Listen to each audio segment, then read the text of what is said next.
Thank God, it's Sunday.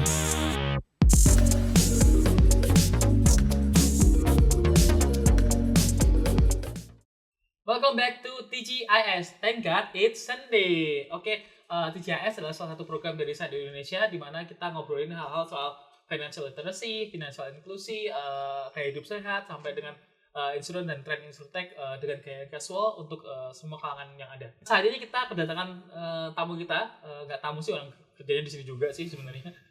Dari tim produk, namanya Dito. Dito adalah salah satu product owner di Sunday Indonesia. So, Dito, please. Halo, Ya nggak halo juga sih, maksudnya kamu siapa gitu. aku Dito. Oh iya, perannya apa di Sunday?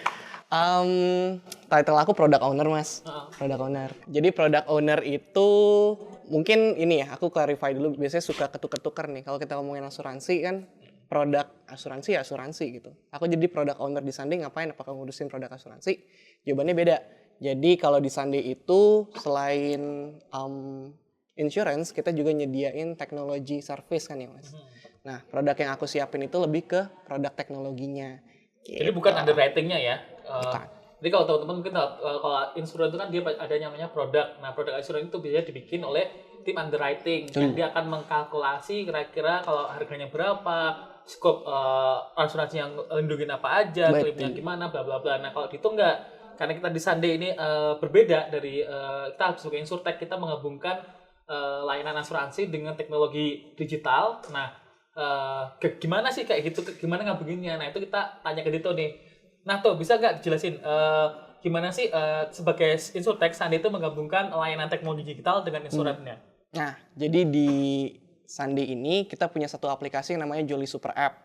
Nah, di situ Jolly Super App memiliki value atau nilai sebagai satu customer portal mungkin ya, kita bilang yang biasa relate gitu ya, customer portal. Jadi nasabahnya Sunday yang udah punya polis asuransi gitu ya, bisa pakai Jolly Super App ini untuk mengakses layanan-layanan asuransinya secara digital, plus juga layanan-layanan yang di luar asuransi juga secara digital gitu. Mungkin layanan-layanan yang lebih ke menunjang gaya hidupnya si pengguna Jolly tersebut gitu. Jadi kalau istilahnya karena ini layanan yang berbasis app dan digital, jadi semua orang tuh bisa akses ya. Artinya nasabah Sunday dimanapun dia berada, as long as punya akses ke internet, itu bisa akses layanan dari Jolly ini ya teman-teman ya. Yes. Ya, tapi harus punya HP juga sih. Kalau nggak punya HP kan nggak bisa juga. Harus ada internet juga ya teman-teman ya. Jadi HP, internet, Jolly bisa. Nah, kalau metriknya sendiri sebagai PO nih, tanggung jawabnya Dito sebagai PO tuh ngapain aja?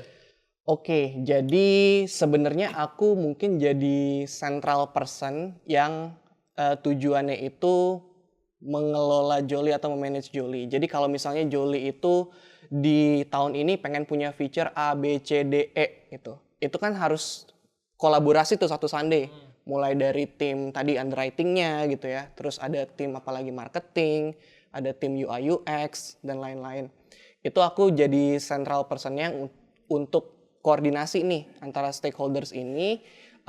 Gimana caranya kita bisa bikin feature A, B, C, D tadi itu bisa rilis di tahun ini di Jolly Super App gitu. Itu gambaran umumnya. Tapi di balik itu juga aku juga harus mengerti nih tujuan Sunday bikin Jolly Super App itu arahnya mau kemana gitu. Value yang pengen dibangun apa. Dan make sure tadi feature 1, 2, 3, 4, 5 itu semua bisa di-deliver sesuai dengan tujuannya Sunday. Gitu. Nah, jadi dalam kutip itu kayak bikin product roadmap ya. Daripada dia didesain, nanti dia di launching, lalu produknya itu fiturnya apa aja sesuai dengan kebutuhan market. Nah, metrik KPI-nya product owner itu apa aja biasanya? Kalau di Jolly nih ya. Ya, kalau di Jolly itu atau aplikasi pada umumnya sih Mas sebenarnya. Biasanya kita pakai KPI yang namanya monthly active users. Nah, mau jelasin, ini teman-teman masih banyak yang nggak tahu itu apa sih? Oke, singkatan dulu ya. Singkatannya MAU adalah monthly active users.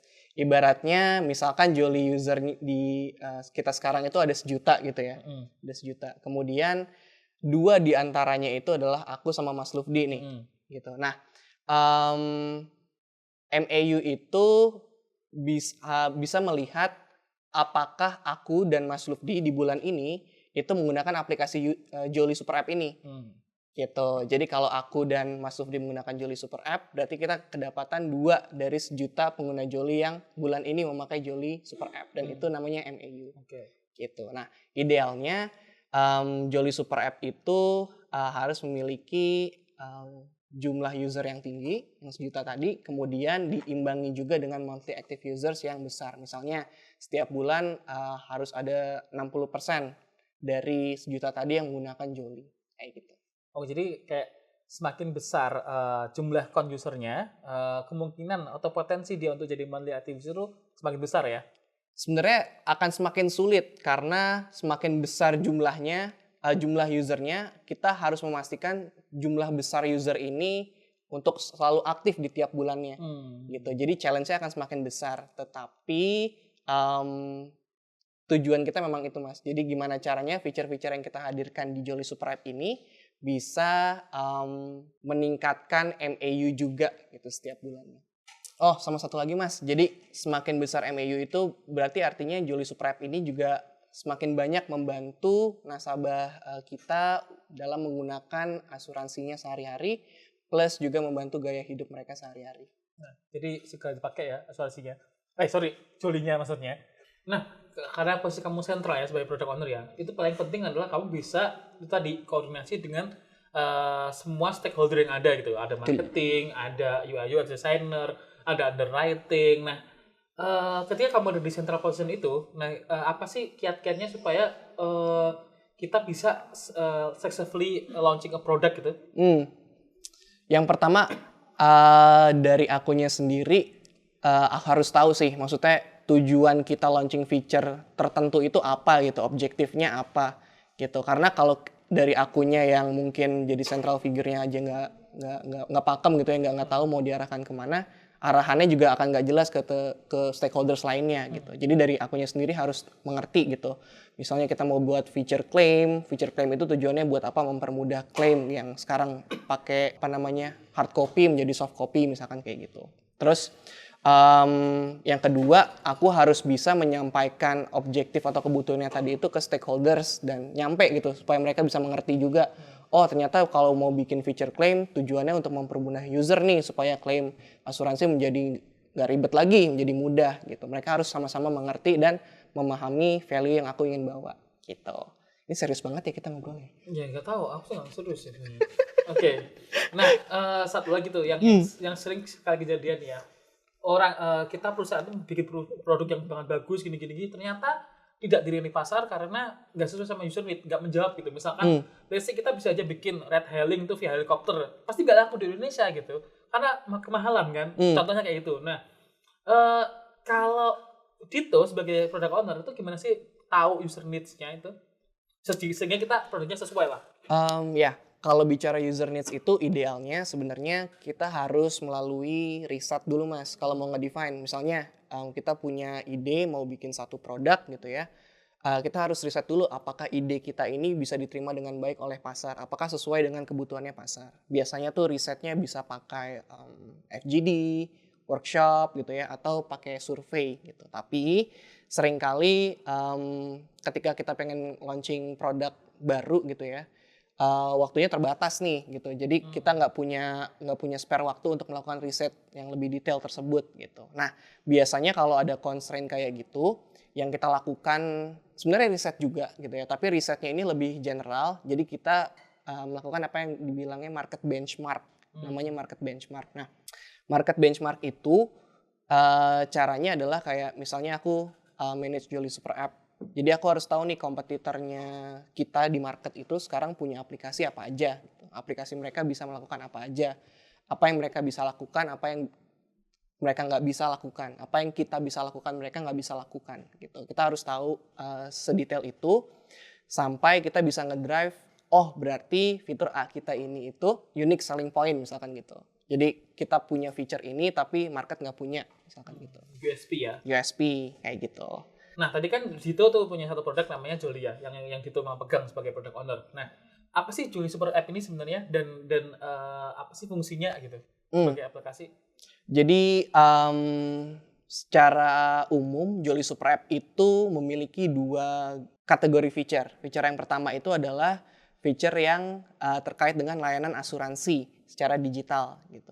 Contohnya, ketika menggunakan Jolly Super App, pengguna kita nanti bisa menghubungkan asuransinya yang dimiliki gitu ya.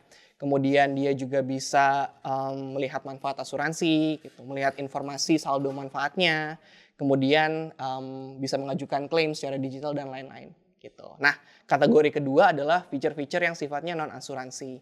Dan saat ini kalau tadi aku sebut unique selling point gitu ya, unique selling point yang kita ingin hadirkan di tahun ini itu namanya feature Dokter AI gitu. Apa sih Dokter AI itu sebenarnya? Mungkin gini jelasinnya. Kalau misalnya kita lagi sakit gitu ya, terus kita punya temen dan dia dokter gitu kan. Kalau dekat gitu ya sama temannya ini, pasti kita nanyain kan, gue rasanya kayak gini nih hari ini badan gue gitu. Tenggorokan gak enak, kepala pusing gitu. Nah, teman kita bakal akan nanya lagi nih gitu kan. Tenggorokan gak enak udah berapa lama gitu, kepala pusing udah berapa lama gitu.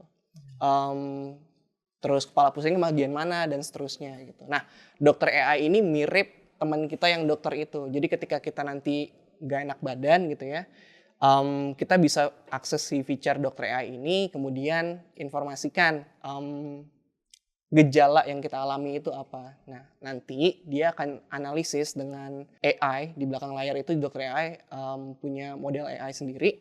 Dia akan analisis dari gejala yang kita alami itu, potensi penyakit apa yang akan kita idap gitu. Jadi ibaratnya Dokter AI ini bisa menjadi referensi gejala atau penyakit kita yang pertama kali gitu. Sebelum kita mungkin ke dokter. Jadi dokter pribadi gitu ya? Betul. Nah, nanti bisa disaranin juga tuh sama Dokter AI kalau misalnya dia ngelihat gejala kita parah, ke dokter deh, Mas Luf gitu. Atau misalnya kalau gejala kita ringan, bisa di rumah aja kok. Gini cara treat gejalanya nih gitu. Oke, jadi Dokter AI itu lebih kayak temen dokter pribadi kita yang sebagai risk prevention ya tuh ya. Karena kan walaupun kita punya asuransi nih, yang asuransi itu kan cuma jadi sebagai mitigasi risiko ketika kita sakit, tapi yang terbaik adalah kita nggak sakit kan. Betul. Nah, kenapa sih Sunday bisa ngeluarin layanan seperti Jolly Super App ini? Ya, jadi Jolly Super App ini mungkin adalah salah satu bentuk layanan gitu kali ya, yang dikeluarkan dari strategi Sunday yang berupa sebuah grup besar atau kita bilangnya full stack approach dari Sunday. Nah, full stack approach dari Sunday ini berupa Sunday yang mempunyai beberapa lini bisnis. Contohnya Sunday Insurance yang fungsinya adalah mengeluarkan layanan asuransi. Kemudian ada Sunday Ins yang fungsinya adalah memberikan layanan teknologi gitu ya. Kemudian ada Sunday Care juga yang fungsinya adalah memberikan layanan nasabah atau customer service gitu. Nah, kolaborasi dari ketiga lini bisnis ini bisa menghadirkan satu aplikasi yang namanya Jolly Super App gitu. Jadi di situ kita bisa mengakomodir nasabah-nasabah yang sudah memiliki asuransi dari Sunday Insurance. Kemudian di situ juga kita support dengan teknologi yang datang dari Sunday Ins, dan kita juga berikan service yang mungkin banyak datangnya dari si Sunday Care. Jadi gitu. Dia tuh seperti Jolly ini sebagai platform satu atap lah ya. Betul. Di mana orang bisa link polisinya, link ke polisinya. Nanti dia kalau mau klaim bisa klaim langsung di situ, langsung terhubung dengan Sunday Care timnya. Terus kalau tadi ada risk prevention, Dokter AI yang teknologi yang mencegah kita untuk sakit, dan akhirnya juga kita bisa dapat produk dari Sunday Insurance gitu ya. Oke, itu untuk hari ini. Next kita mungkin akan ngobrol sama Dito lagi untuk fitur-fitur Jolly yang lain. Teman-teman jika mau tahu lebih banyak soal asuransi, soal insurtech, soal financial literasi, bisa langsung ke YouTube kita, like and subscribe @sunday-indonesia. Jangan lupa juga untuk follow IG kita di @sunday.indonesia, dan sampai jumpa lagi di episode berikutnya. Dadah! Thank God it's Sunday.